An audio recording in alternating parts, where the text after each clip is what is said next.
Құдай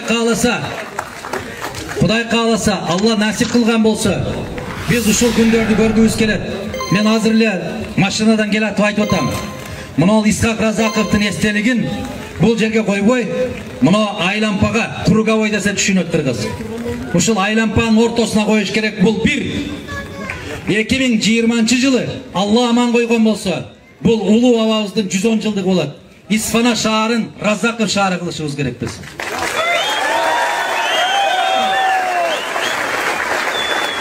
Менин тилегим ушул. Менин үмүтүм ушул. Мына ушул Исхак Разаковдун 100 жылдыгында Ысык көлдүн жээгинде мыкты бир эстелигин тургуздум эле. Бир кишиден бир сары чака албай туруп.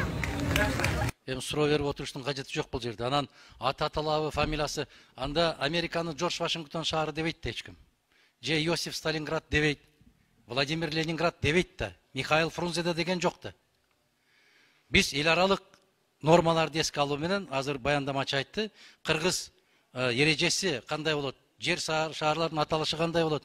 Ушуларды эске алуу менен, адистердин тыянагы менен карап чыксаңар, жанакы негиздемесинде бардык түшүндүрмөлөр турат. Ошон үчүн мен дагы бир жолу колдоп, талкуусу жок, суроосу жок эле добушка койсоңуздар. Сунуш киргизем. Суроолорду токтотолу деген сунуш түштү. Сунуштуу болсо добушка коёмун.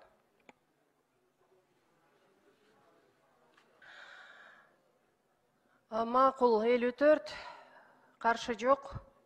Катталды 78. Сунуш кабыл алынды.